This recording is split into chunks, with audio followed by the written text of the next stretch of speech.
আমি মনে করি যে জীবনে যদি আপনি কাউকে স্যার ডাকেন তাহলে আপনি ব্যবসায়িককে স্যার ডাকা উচিত।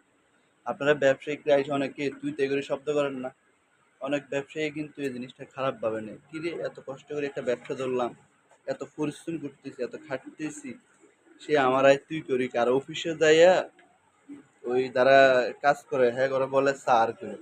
এরা তো কর্মচারী আরেকজনের, আর সে নিজে ব্যবসা করতেছে পরিশ্রম করে। তারে না আপনারা স্যার বলানো উচিত। আপনার তারে স্যার না বলে আপনার তারে বলতেছেন তুই, হ্যাতে, মানে বিভিন্ন ধরনের কথা বলে থাকেন। এখন সবাই তো সেই কথাটা নিতে পারতেছে না। হ্যাঁ, একটা দেখা যাচ্ছে একটা লোক শিক্ষিত লোক, সে চাকরি করতেছে না, অন্যের অধীনে চাকরি করতেছে না, নিজে ব্যবসা করবে। তো আপনার তারাই সম্বোধন করেন কি তুই। এখন আপনি যাতে ডাক্তার না নর্মালি হ্যাঁ যায় আমরা সুন্দর করে আমনে করি কথা বলেন, বা একটা ব্যাংকের পিয়নরা যায় আমনে করি কথা বলেন কেন, ওরা আমনে করি কথা বলেন কেন? ও তো কর্মচারী, ওরা আমনে করে না বললে পারেন না? ওরা তুই করি বলেন না, দেখেন কি করে ওই।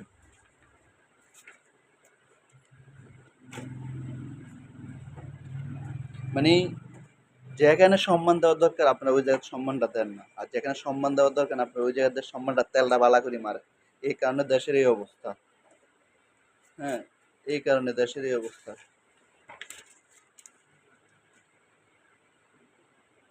এত পরিশ্রম এত খাটাখাটনি করার পর আইসা যদি বলে দেবে এই তুই এটা করতো তুই এটা করতো, মনে হয়েছে যে আমি ওর ছোট ভাই, যে আমার ও তুই তুই করে করে করতেছে, বা আমি ওর এত আপন ঘনিষ্ঠ, ও আমার তুই করি করতেছে।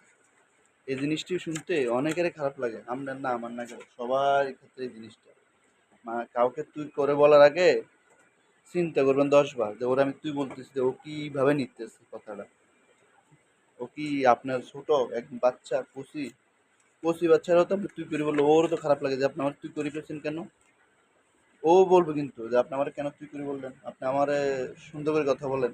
মাঝে মাঝে আপনি কোনো জায়গায় যাই একটু তুই করে বললেন, দেখবেন ও বলবো ভাই আপনি আবার তুই করে কেন বললেন, আপনি আবার চিনেন, এই কথাটাও কিন্তু বলবো অবশ্যই।